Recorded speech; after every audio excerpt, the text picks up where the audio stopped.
The House of Representatives will vote today on a bill from Representative Barbara Lee to repeal one of the key authorities behind nearly 2 decades of U.S. efforts to fight terrorism, the 2002 authorization for the use of military force. House Democrats claim this vote is an urgent act of congressional oversight, and the Democratic leader has indicated the Senate will take it up with similar zeal. The right way to address ongoing terrorist threats is a debate certainly worth having. I would have welcomed that debate before the Biden administration began its hasty retreat from Afghanistan without a plan to sustain counter-terror missions or support our friends.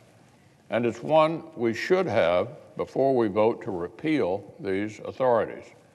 Reality is more complicated, more dangerous, and less politically convenient than its supporters actually believe. The fact of the matter is, the legal and practical application of the 2002 AUMF extends far beyond the defeat of Saddam Hussein's regime. And tossing it aside without answering real questions about our ongoing efforts in the region is reckless. So let's clear up some facts. The 2002 AUMF has been understood for years to apply to a variety of threats emanating from Iraq. Administrations of both parties have cited it as an important legal foundation of our fight against ISIS.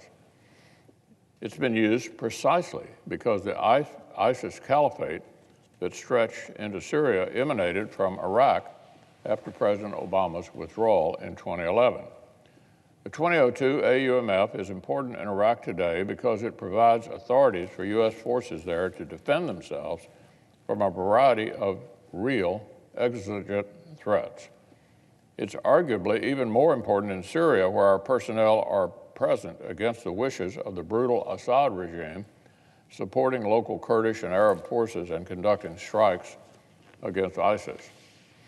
And because ISIS and al-Qaeda have sometimes diverged, legal analysts have suggested that the 2001 AUMF alone may be insufficient to authorize operations against ISIS. So, do supporters of this repeal fully understand the ways it might limit counterterrorism missions? How about cyber ops? How about support for Kurdish and Arab forces in Syria? How do they propose we respond to growing attacks against our forces and interests in Iraq?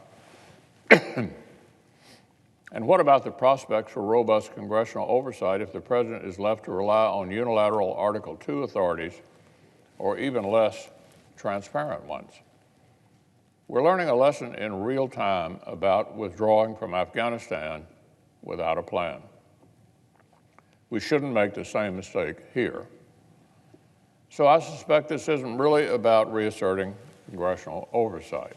After all, when the last administration announced plans to withdraw from Syria and Afghanistan in 2019, 24 Democrats joined my amendment opposing the decision and reasserting our role in foreign policy. But now, many of our colleagues no longer want to talk about what we should be doing to confront these ongoing threats. A lot can happen in 2 years, I guess. The political winds have certainly changed. But one thing hasn't changed, Madam President. The grave threats posed by ISIS, al-Qaeda, and other terrorist groups are as real as they've ever been. And repealing AUMFs without agreeing on a set of new authorities up front will only lead to more uncertainty about what we're going to do about them. For years, U.S. forces have been carefully handling more of the primary responsibilities for counterterrorism to brave local partners. Under the last administration, this allowed our military footprint in Iraq and Syria to shrink dramatically. But the only reason that worked was because our partners have been able to trust that the U.S. military is still authorized to back them up. And today, House Democrats intend to rip out one of the key authorities underpinning that trust.